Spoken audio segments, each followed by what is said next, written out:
Hey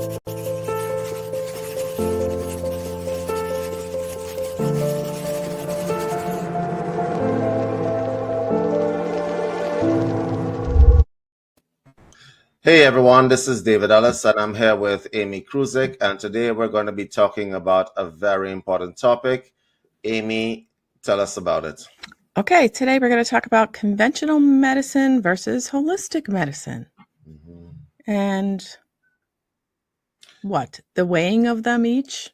I think weighing is probably a bad idea. I think the practitioners of both of these um, paths of healing, I think what they do is that they isolate and they go into little cliques and niches, and a lot of them aren't talking to each other. And so today we're going to be having one of those no holds barred kind of conversations, which is not a careful conversation. There will be no trying to hide anything because this is important for public health. And so what we're going to be doing today is examining the pros, the cons, the drawbacks, and the benefits of going to each one of these paths of healing and why they really should be cooperating with each other as opposed to isolating and being all arrogant with themselves. Okay? Yes, let's do this. So, Amy, when you hear about conventional medicine, what is it that you think about? I think of scientific evidence and research that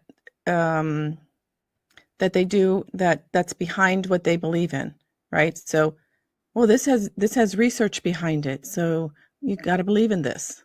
The evidence-based approach. Yeah. And when you hear about holistic medicine, what do you think of? I think of more of the whole body, body, mind, and spirit. They look at all that, the emotions, what's going on with you, not just physical. I have a rash. What can I do? Yeah, I think that's what most people think of when they think about these paths of healing. But here's the thing, guys. That is actually not necessarily the best way to look at it, because I'm going to say this to you guys. A lot of holistic healing is very evidence-based, but it generally does not see the light of day because the truth of the matter is, I think a lot of conventional medicine has co-opted the academic community. And I say this in all earnest because I've been a clinician on both sides of the fence, the conventional and the holistic side. And to be quite honest with you, Amy, a lot of holistic healing is very, very evidence-based. It depends on what you're using as evidence. And then a lot of the conventional medicine does not necessarily always have proof to back it up. Because when a bedside nurse sits by your bedside, bedside, and holds your hand and tells you, we're going to do a procedure, and she's trying to comfort you, and she's utilizing different techniques at that point in time, that's not evidence-based. No, but it's holistic. It's holistic, isn't it? Holistic. So that's not evidence-based, right? When you went to the dentist or the doctor and he put a magic spot on your arm before he puts that little magic spot, there's no pain there, and he puts a needle in your arm, right? That is a hypnotherapy. We call it magic spot, the magic spot. Oh, I didn't know about this. Yep. That was back in the day. Dentist giving you a lollipop after you finish a treatment. That is definitely not evidence-based dentistry, okay? Like, it's a lollipop, right? So, to make the kid feel better. These are not evidence-based approaches. And I think a lot of people miss these things. And I think a lot of people have an idea. And I say this on a practitioner's part, whether you're a conventional practitioner or holistic practitioner, the arrogance that you, and it's on both sides, of being, okay, so we don't deal with these other people because they're not evidence-based. And the holistic practitioner says something along the lines of, we don't deal with these other people because they're not holistic enough. They don't deal with the whole body. They just deal with symptoms. This is true. So you ready to get into this? Yeah. I'm kind of like the one that's on both sides of it. Yes. Really. Here's what I would suggest. I'm going to do a spoiler alert. This is the conclusion that I'm going to come to. If your practitioner is one of those arrogant practitioner that dismisses anything that will actually help you in any way, shape, or form, I don't care whether it's mental, whether it's a placebo effect or whatever, anything that is going to help you get better. If you are going to one of those practitioners, leave that practitioner. If you're going to a conventional medicine practitioner, I don't care if it's a doctor, nurse practitioner, I don't care who it is, and that person derides and says, oh, these holistic therapies, they don't work. Oh, we don't care about them because they're not evidence-based. Leave that practitioner. If you're going to a holistic practitioner on the other side that says you shouldn't go to doctors because they only treat symptoms and we can do everything for you, leave that practitioner. Yeah. Leave them. Find somebody else who is balanced and on both sides. That is the conclusion that I would highly suggest if you are a client or a patient. Notice that I'm not putting any filters on anything. I'm talking straight. Today we're not dealing, because you see, public health is not something that should be subject to somebody's ego or arrogance. Exactly. Okay, so let me just think. Something that came to mind is that the conventional medicine people, they rely on the labs, the lab work. They rely on imaging and other diagnostic tools, right? Correct. So you cannot go to a holistic medicine if you have a broken arm, can you? No, you can't.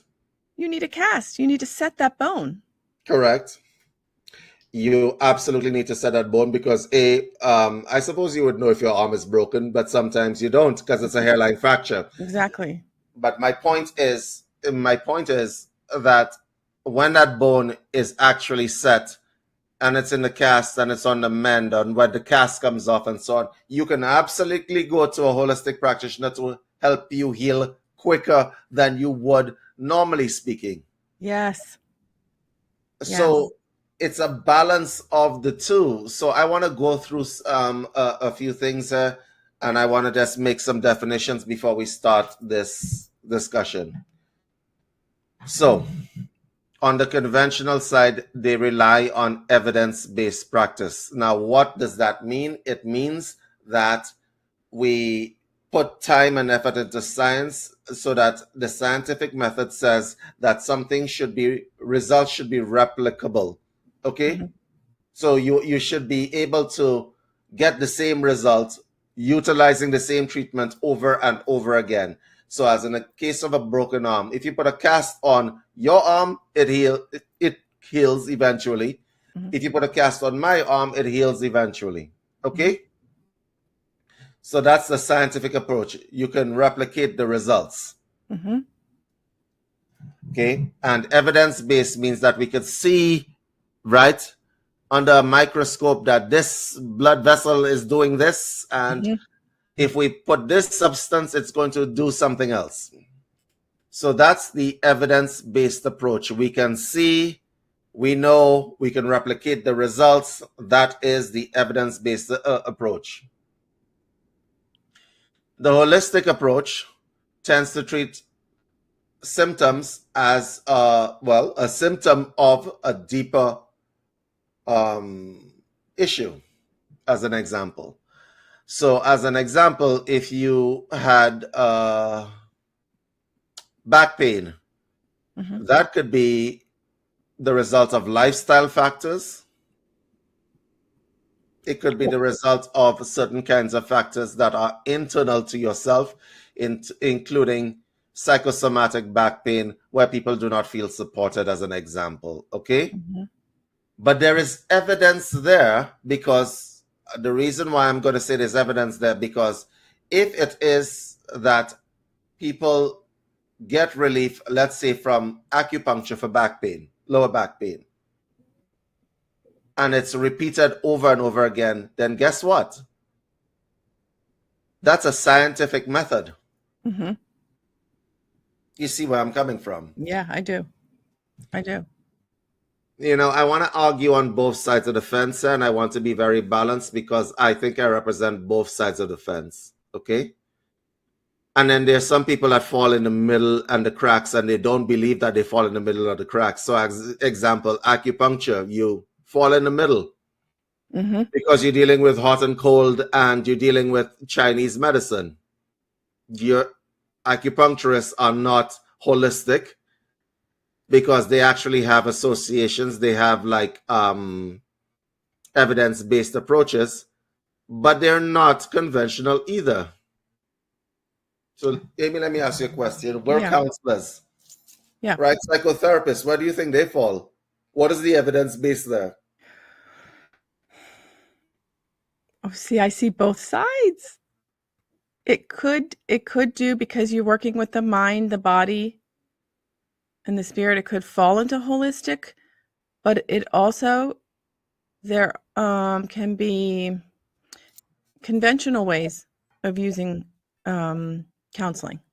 Yeah, like cognitive behavioral therapy generally tends to work on the mind the same way. Hypnotherapy tends to work on the mind in the same way. You and I are both hypnotherapists, and it's evidence-based because it has been researched, and we see the same effects for most people when hypnotherapy is deployed as a treatment methodology. So they used to use that. I read somewhere where they used to use the hypnotherapy back in the day when they didn't have anesthesia. Correct. It's been used for years. Yeah. So it is actually evidence-based before they figured out the whole barbiturates thing and how to induce medical comas, etc. My point is that when we're talking about holistic versus conventional, I think the focus should be on patient-client outcomes as opposed to how you feel, your arrogance, your ego.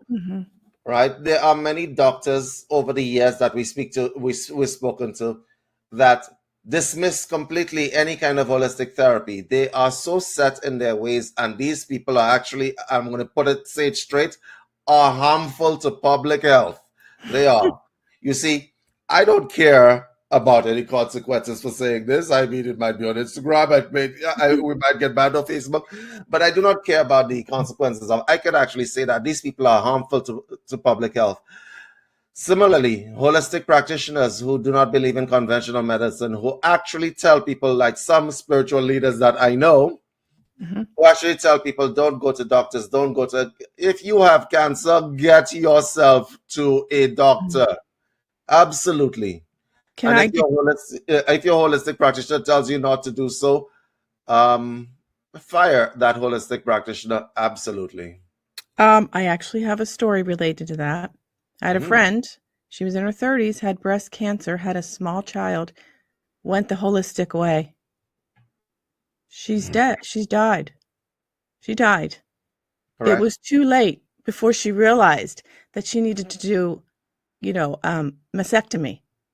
Mastectomy, okay. So that I lived that with her. Yeah. Trying to beg with her, like, just, but I couldn't change her mind. And she had a small child. Yeah. The thing about it is that people tend to believe, and that is the drawback. One of the drawbacks. We're going to do holistic therapies first. The drawback of holistic therapies is that people tend to utilize belief systems in order to resolve whatever issues that are happening with them. So you go to a Reiki practitioner, as an example. The Reiki practitioner, let's say, may have had a couple of months of training. Some people go to a weekend course and come out as first degree or second degree or third degree master Reiki practitioners. And their science, inverted commas, depends largely on co-regulation with their clients. So you have the hands-on healing thing that nurses do. Yeah. Okay. The problem with that, it requires a certain amount of belief system. That's, you might say that I'm channeling universal energy, but you can't measure it. You can't measure the dosage of universal energy that's happening.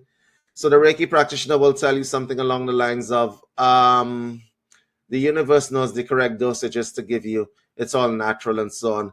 But the truth of the matter is, depending on the illness you have, you absolutely need to know the right dosages of everything you put in your body, as in the case of like a chemotherapy patient. Mm-hmm. That is the drawback, a major drawback, because it has a belief system attached to it, and people need to believe a lot of the times and be optimistic and have a good mindset to accept that kind of healing methodology. Right. Not everybody has it. No, and she eventually did, my friend did do the chemotherapy, but it was that belief system of that's poison. I don't want that. That's going to not help me. It's just going to kill everything in my body. And but she did end up doing it. It didn't help, but she gave it a try. Yeah. So, but she was too late. Do you see what I mean? It's like it's go to both doctors if you need to. Go see a Correct. conventional. Yeah. Go to Correct. both and see what they have to say. And then that's when I say merge the two.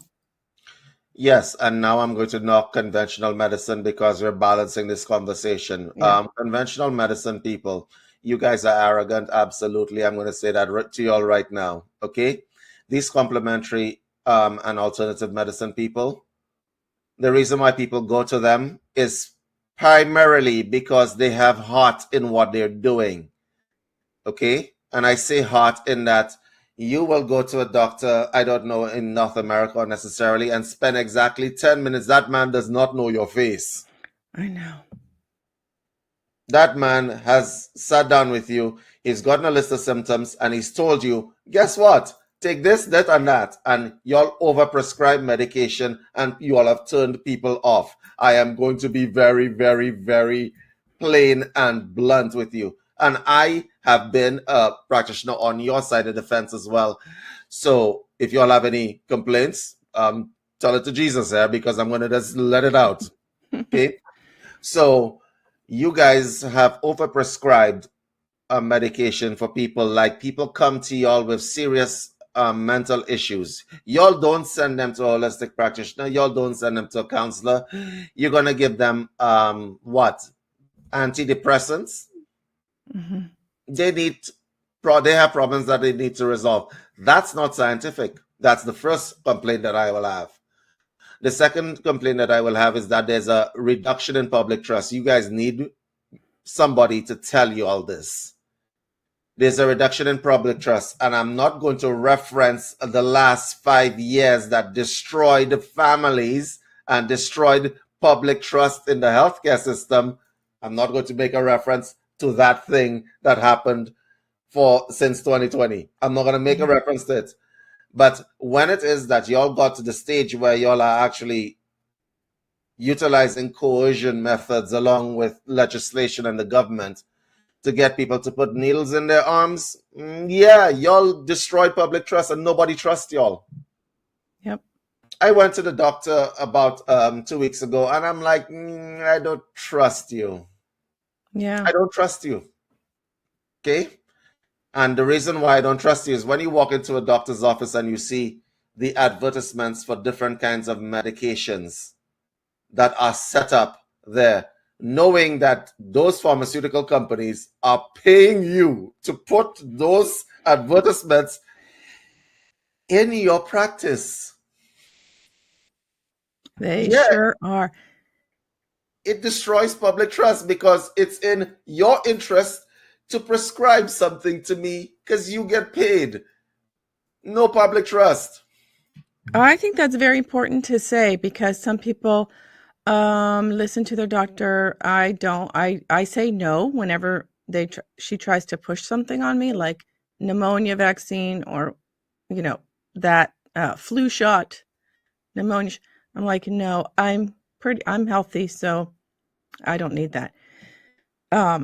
Because they push it, and you can say no. And she was quiet after that. You can say no.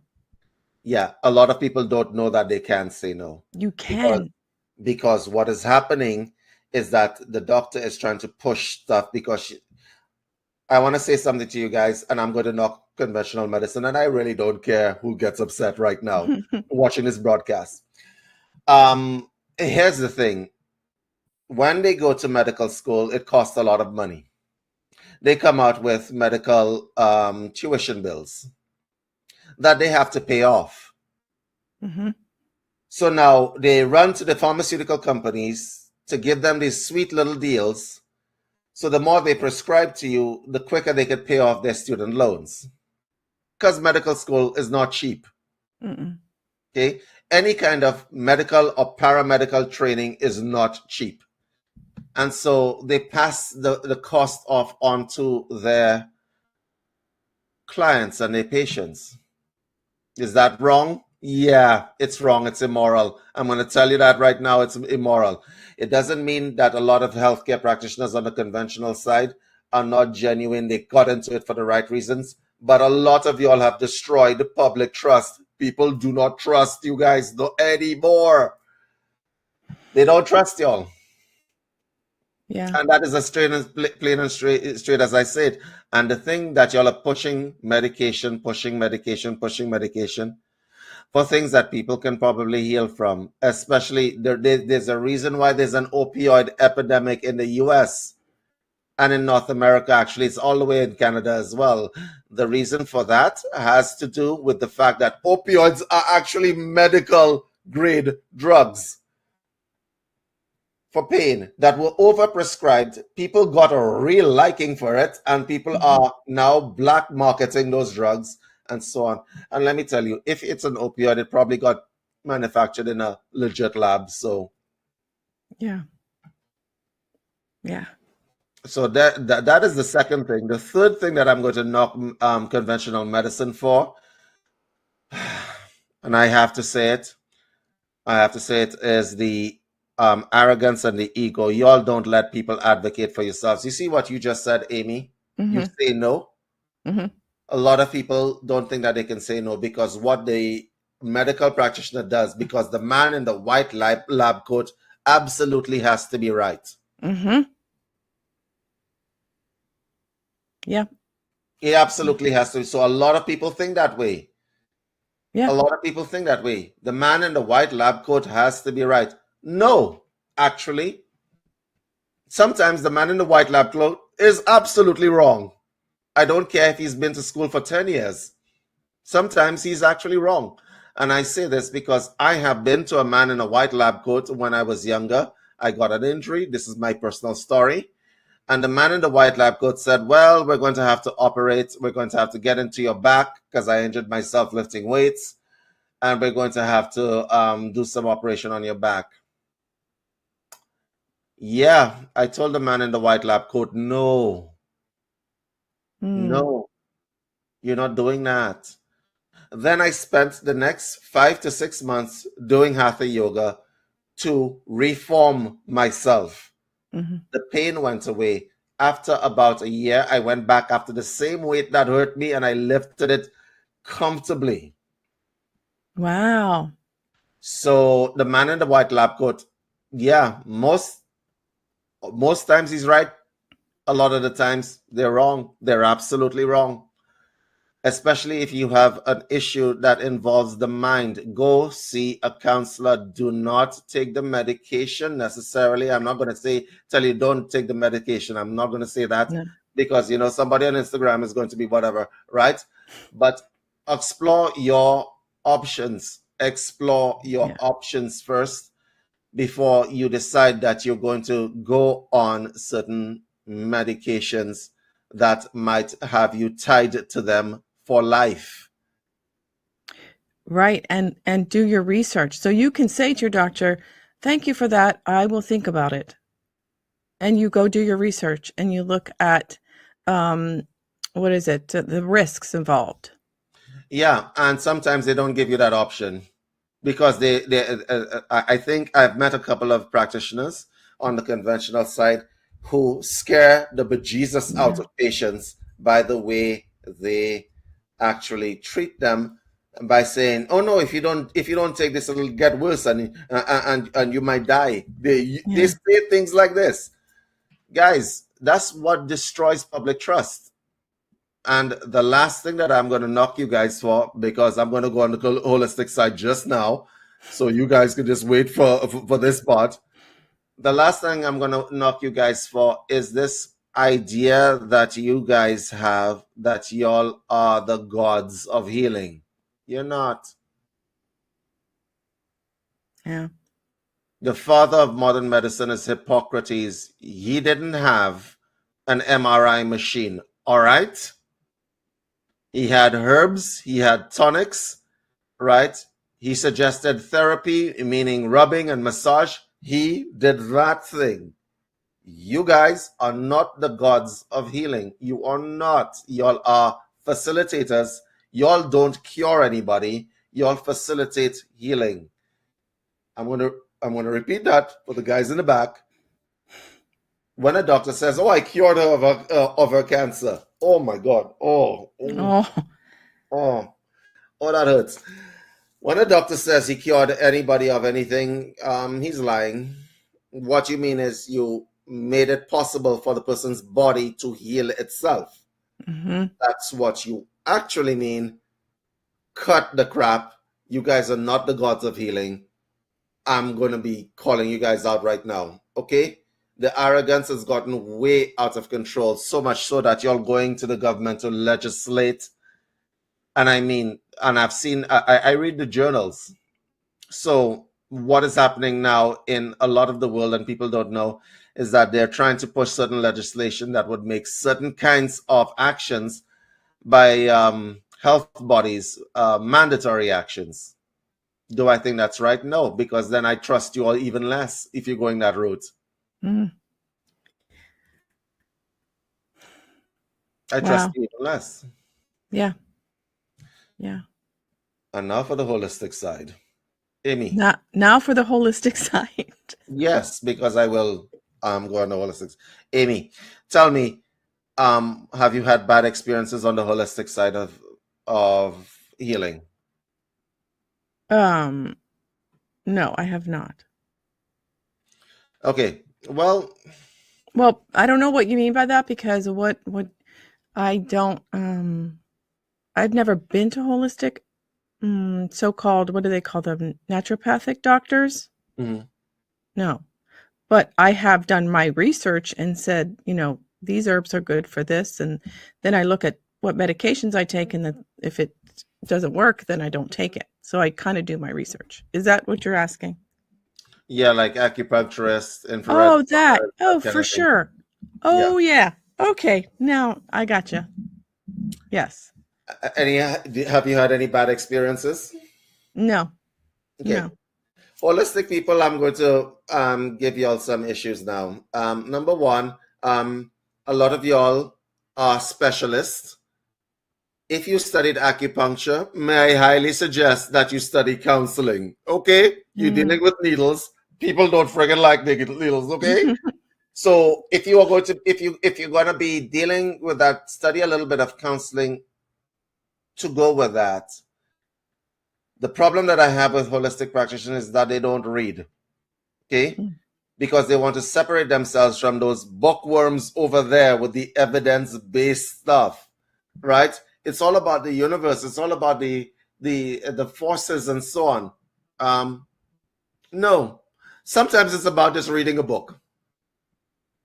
Sometimes it's about just reading a book.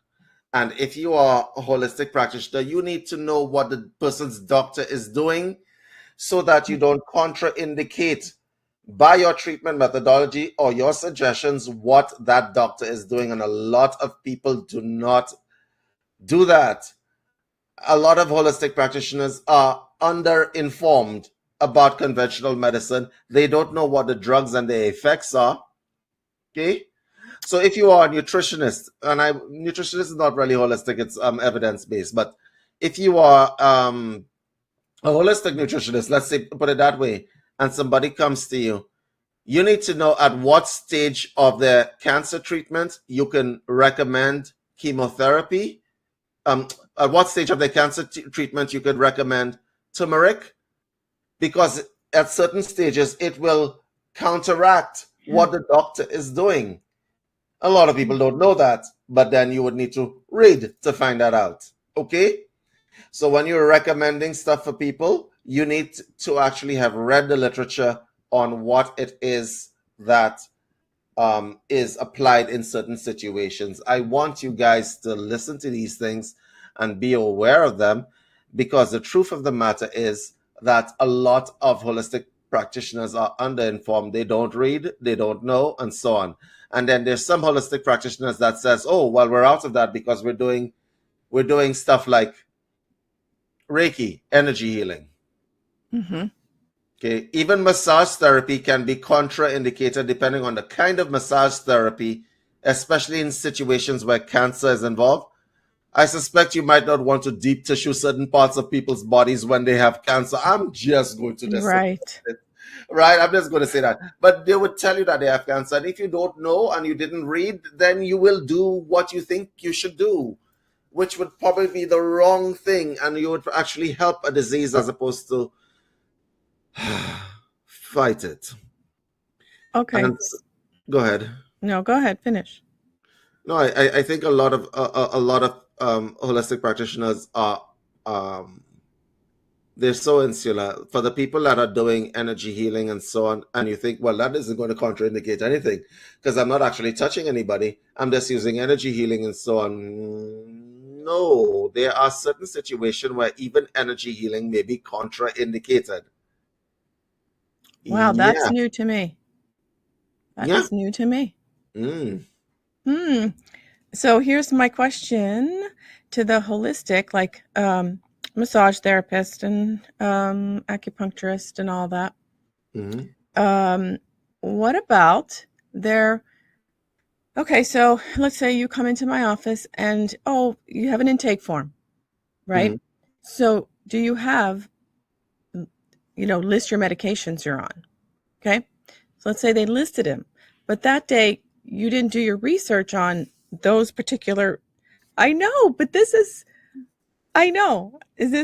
I'm just, so you didn't do, your research on it. So maybe the intake form needs to be done before you come into the office so that you can say, okay, this person's taking this. I might not be able to do this piece of acupuncture needle on this particular area of the body. Okay, does that make sense, or am I making no sense? No, you're absolutely correct. Can you imagine somebody rolling up to your practice, all right, and you're doing an intake form 5 minutes before? How many practitioners actually read that intake form, first of all, and how many people know what's on the intake form? So somebody comes to you with a particular rare disease that you know nothing about.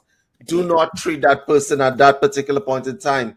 Tell that person that they can come back another time so that you could research and understand what is contraindicated or not, especially if you're a massage therapist, especially if you're an acupuncturist, right? And I understand that you're surprised as to what could be contraindicated when it is energy healing is prescribed or somebody is using energy healing. What if the person has a fear of touch? Yeah. What if the person has a fear of touch? Yeah. Right? That is a real thing with a lot of people, okay? Well, then you'd wonder why they're going to massage therapist. I don't know. If I didn't like touch, I wouldn't go. But maybe they're trying to slowly, be okay with touch. Okay, that would be the deep end of the pool because you're going to get touched everywhere. Yeah, you are. If it's a Reiki practitioner that actually does the hands-on, if you go to one of those Christian holistic practitioners, you're going to get touched everywhere. That would be the deep end of the pool. So, no. I think a lot of people tend to think that energy healing will help. And it will help for a number of things. The problem with holistic practitioners and energy healers, when it is that they are in practice, is that people tend to think of energy healers right, as having a kind of power, right, that transcends the body, the corporeal body, and so on. Okay, Yeah. they have a kind of power that transcends X, Y, and Z. So my question to you guys is, if you're watching this, what about distance healing? What about it? So where are you right now, Amy? Pennsylvania? And I'm in Canada. So Yeah. I am going to sit down and let you know a time that you're gonna sit down, and I'm gonna transmit healing to you. The reason why people have an issue with this, obviously, is, are we FedExing healing nowadays? Like, are we gonna send it intercontinental? Like, how does that work, right? And my response, if I was a holistic practitioner or a Reiki practitioner second degree, would be something along the lines of, you prayed for your mother lately? What is the difference, right? Ah, So the other thing that I have against holistic practitioners, they don't explain themselves well. got it. Yeah, that's true. They don't explain themselves well. They have an explanation issue, because if you're going to explain energy healing to somebody, let's not go up into the stars and talk about the cosmos and the orbs and so on. These are regular people coming to you for healing. Speak at their level. Stop speaking in terms of, oh, the spirals and the heavens and the orbs that are swirling around and the angels and the demons and the dragons and stuff like that. You know what? Just break it down for people so that they understand. And then you're going to say something to me like, well, they knew what they were coming into when they walked into my office. No, that's an arrogant perspective. Yeah. Can I ask you, are you dissing distant Reiki? Are you No, I am actually promoting distance Reiki, distant? because if you can sit down in Pennsylvania and pray for your mother in Ohio, as an example, Yeah, then how is it different when a Christian does it than when somebody who's a Reiki practitioner who spent some time got it. getting their flow together, their internal systems together, their meditative and trance work together? How is it different when the Reiki practitioner does it than when the Christian doctor who goes to church on Sunday sits down and kneels down in the Catholic Church and prays for his mother in Ohio? Okay, you're still sending healing to that person. So it's the same thing. So Got it. what I thought I got confused a little bit on what you were saying, but no, I this, but the truth of the complaint that I have is that, guess what? When you're explaining distance healing to people, could you please not confuse people? yeah. Because at the bottom of it is intentionality, and if you just explain that this is intentionality, this is an intentional healing system, a lot of holistic practitioners don't do that. No. Because people think, "Oh, distant healing, she's a Reiki master. He's a Reiki." They trust in just that title. Yeah, belief. Belief in that title. Then that means all Reiki masters are good at what they do. No. All doctors are good at what they do? No. No. No. Nope. So I was raised to respect doctors, raised to respect teachers, raised to respect, but I put them all in one. All the teachers are good. All the teachers, no, they weren't. No. And not all doctors are great. How many doctors I've not gone back to because nope, that guy, no. He's not You my you want to know why you didn't go back to them? Because their energy was off. yes. Yes. And we're back to the holistic We're construct. back. Because a lot of the reasons doctors lose patients and clients is because they don't vibe with them, because of the energy was off, right? Those things that they make fun of is exactly why they will lose clients. And that's Yeah. exactly why people will not trust them, because if I don't vibe with you and I don't connect with you, and I'm not going to trust you. Exactly. And you have to build a relationship. I've built a relationship with my doctor over the years, and I can email her anything, any symptoms I'm having, and she gets back to me. Like, she knows me. She knows me now because I built this relationship. Yes, a lot of doctors can act like holistic practitioners. A doctor who spends 10 minutes with you, spins you out of his office with a prescription. Doctor who will stay half an hour with you and Yeah. talk to you and ask you what's going on with you. Are you in good health? Are you in good mental health? That doctor may not be a psychiatrist or whatever else, but he's genuinely interested, right? That doctor is a good doctor. Yeah. I It's mean, it showing took me a care. while.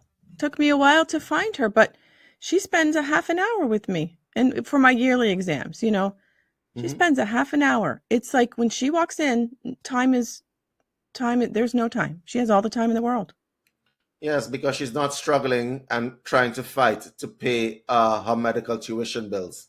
Yeah. Yeah. That is a woman that is secure in her practice. Yeah. A lot of people tend to go try to find these. I wish we had a directory of caring doctors. But while we're on the subject, let's deal with the pharmacies as well. Oh my God, what the hell is the worst thing that happened to our society is that we got rid of the apothecaries, Mm-hmm. and where you walked into that establishment, and it usually was a mom and pop shop, and that apothecary, the person who would actually mix your tonics and stuff right there and then in front of Mm-hmm. you, have a conversation with you about your how are you going, how this medication is working for you, and so that's the worst thing. So now we have pharmacies. Oh my God, Yeah. guys. Have you ever walked into a farm? When I go pick up my medication, tons of bags to be picked up from people. I mean, I'm talking tons of bags of prescriptions. It's like, wow. I'm always amazed at like, wow. Let's not forget that if you go to some naturopaths, you're coming out with tons of vitamins and Uh, minerals. exactly. They do the Right? same thing. They They're do the doing the same. same thing now. I They mean, are. like naturopaths. Let's have a discussion here. Yeah, let's do because you know what? I've done that. I've come out. She said that I'm supposed to take these. Okay. Hundreds of dollars. Okay. Like naturopaths, let's have a discussion here. You guys know that what y'all are doing is unethical, right? Some of y'all are unethical. Some of y'all, and I see a lot of y'all are caring, a lot of y'all got into for the right reasons, but a patient comes to you and they come out with $700 to $1,000 worth of vitamins. I'm a nutritionist, I know. so let me tell you something. I have never suggested ever in my entire practice, and I've been a nutritionist since 1997. I've never suggested anything where somebody would rack up $1,000 US bill. All right. Ever in my entire career. I am like, how are y'all doing this? How are y'all doing this? With a straight face, actually. $700 worth of vitamins, right? Guys, no. Yeah. Yeah. No. Right? How about food? Food is good. The Start things that are there. in the vitamins, they're in the food too. There. The problem is that food is not what it used to be. We've already said that, and some food is now toxic. They're spraying stuff all over the food and so on. But you're never going to replace food with vitamins. You're not going to do so. And then I think part of the reason, Amy, that people come out with $1,000 prescriptions is because they're trying to return them to complete health. You are never in complete health. Yeah, explain that to people. For those of you who are listening to this broadcast right now, there's never ever going to be a time when you are going to be in 100% complete health. Ever. That's life. Mm-hmm. Okay? If I returned you to 100% health with your $1,000 vitamins, as an example, as soon as you step outside, your health level will drop. Okay? From 100% to probably 97%. Probably a lot more, right? Because pathogens are all around you, waiting to kill you. The environment has toxins around it, all around you, waiting to kill you. You are never going to be 100% completely healthy. That is a false notion perpetuated, and in the minds of people and practitioners alike, you're not going to be in 100% health. Okay? If you were in 100% health, that good for you, but you're not going to be. You're not going to stay that way. So come to terms with that fact, because the $1,000 bag of vitamins, you popping pills like I know. Every hour on the hour, listen, take them throughout the day. A friend of mine went to a naturopath, came out with $1,000. Like they actually needed a shopping bag to carry. Oh gosh. One of the Walmart bags. Yes. Well, they actually needed a Walmart bag. So I listen. She came to my office before going home with the $1,000 bag, and I'm like, if you take all of these, you're not going to need food because you won't have any space in your stomach. Oh God. You won't have any space in your stomach to Yes.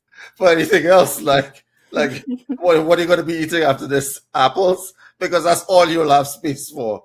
And I'm like, which naturopath did this to you? Like, eat some food instead. I know food is bad, but there's organic food to be had and so on. Yeah. So I'm going to say to you guys, no, I'm going to knock the naturopaths. Guys, if you're filling people's bags up with stuff, unless it is that they have some dire illness and so on, I think this is a new phenomenon that I haven't seen for a while.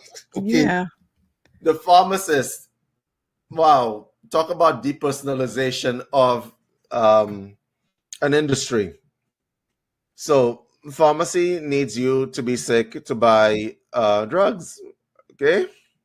So when it is that you see the drug commercials on television and you hear the list of side effects, which you will need benefit. Amy, I was watching a commercial and a side effect was sudden death. Well, that's why would I take that? That's not sudden death, right? Is might be a side effect in a little percentage of the population. When they list the side effects, well, these are side effects that you might need medication for. So it'll keep you on the gravy train of medication. Okay, wait. I got a question on that, because isn't it cover their asses to put every list of effects on there? Because maybe one person had sudden death, and so now they have to put it on there to cover themselves. Granted, but sudden death is not a side effect. That would be game over. Well, yeah. That is hilarious. But they're still prescribing it. Okay. Yeah. And then you have something. Oh, this is migraine medication, right? But then the side effects are worse than the migraine. Just give me the migraine. I'm good. I know. Yeah. The side effects are worse. You might lose control of your bladder or your bowels. Yeah. In the middle of a supermarket. Like, give me the migraine, please. Okay. Do you know there was one medication? I think it was for muscle relaxer for idaspasm, right? And it was it hurt. It was like, oh my God. Okay. It said may cause hallucinations. Okay, that's not a side effect. I'm like, I am not taking this. I am not taking this. So I found something that, how many fingers I have up? Four. Do you see fingers or do you see worms? Listen. No, I did not. And I found a solution, and they're actually called Salonpas that you put on the area with lidocaine. So I think, like that, I had to research that. Like, what else can I do for a muscle spasm? Yeah, this is very, very interesting, because a lot of people go to the pharmacy because they think they have no choice. Yeah. A lot of the times they do have a choice, but they didn't research it. They don't get second opinions.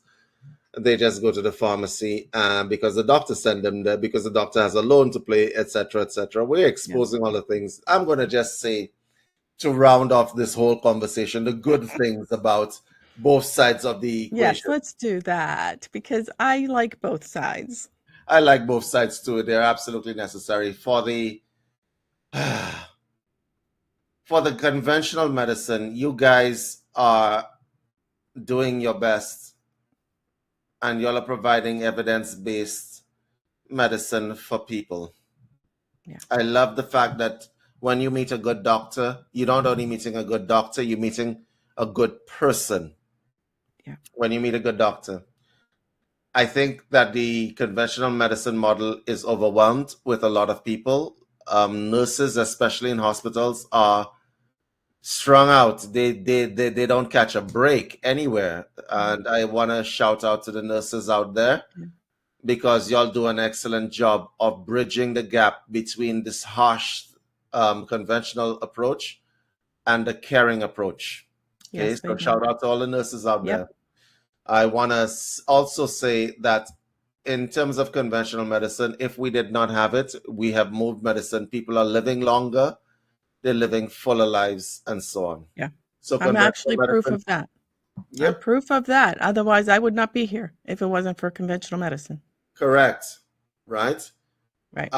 So props to conventional medicine.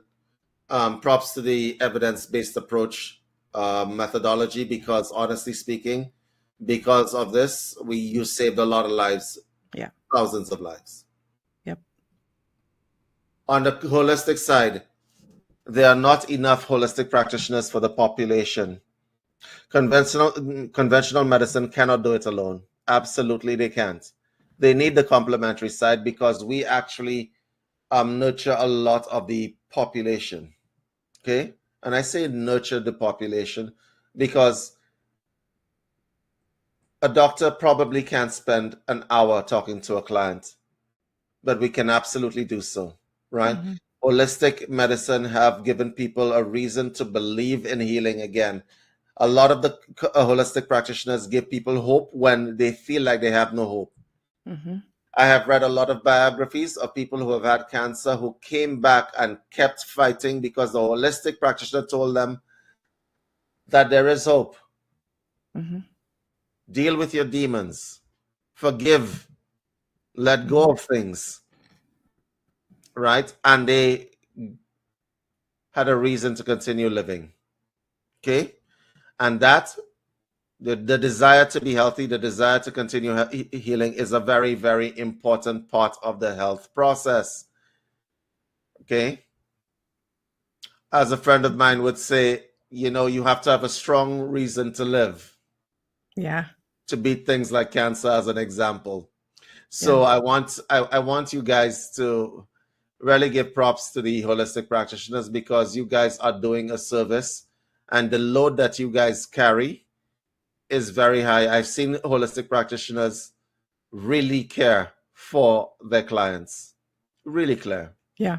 Me too. And if you're a holistic practitioner, you are 100% dedicated to client patient outcome, And right? also to the holistic, don't be afraid to say, look, I don't know if I can help you, especially if you have an acute or life-threatening condition. Mm-hmm. That's where you need the conventional medicine. And be brave in saying, I don't know if I can help you with this. Correct. Maybe go first see your conventional, your doctor first, and then we can see what we can do. I think the best thing that can happen in terms of public health is that every holistic practitioner has a doctor that they can trust. Every doctor Yeah. has a holistic practitioner who they know is going to read the stuff, who's well trained, and so on. And a referral network setup, which is what we're doing here with the Integrative Health Network. So if you Mm-hmm. guys need a referral for like a cancer coach or a doctor, Amy and I would know people, or holistic practitioner, depending on where you are. So just reach out Yep. at info@unifiedhealthsystems.com or Pink Moon Lodge podcast at gmail.com. Yep. and we can hook you up with somebody who we know is going to actually care Yeah, we deeply. do. We know a lot of people. We know a lot of people who's going to care deeply about you, and especially if you're in the Regina area and so on. I know a lot of people whose heart is completely in it, both on the conventional side and on the holistic side. So reach out to us if you are unsure about where to go in certain situations. For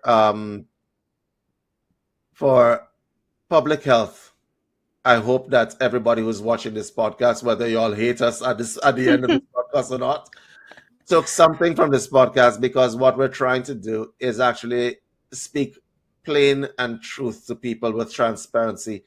These are the drawbacks. These are the pros and cons of going to certain kinds of practitioners. And this is what you can expect. And this is what you should really stay away from, really. Yeah. So, like, be your own, advocate, right? correct. Yeah, be your own advocate, and you can say no. I'll think about it. Yes, be your own advocate. And if you think that somebody's trying to push drugs on you like a drug dealer, or somebody's trying to push a certain kind of methodology on you, or somebody's so arrogant and say, oh, don't do that, these people don't know what they're doing, or any of Yeah. that, or you have one of those negative practitioners, guys, your health is more important than anyone's ego. Okay? Remember that. Yeah. And with that, I think we've come to the end of our broadcast. Amy, give these people a way of getting in touch with you. Okay, so you can join our social platform with David and I at the UCM community at community.universalcitizentv.com. We'd love to see you over there. We have resources and meditations, and David's building so many AI tools and software. Aren't you, David? Yes, I'm actually building an AI tool that is going to spit out meal plans and tell you what's contraindicated and indicated for certain kinds of conditions. So that is coming. Yeah. And I will be releasing that as well. And for the academics out there who are in the medical profession and so on, I'm going to be releasing a tool that was going to help you with your citation when you want to cite certain sources and stuff like that. I'm going to be releasing a tool for you guys as well on both sides. So I am very excited about that. Amy, this has been a pleasure as usual. Yes. Thank you, everybody, for watching. All right. Take Take care. See care. you guys later. Bye.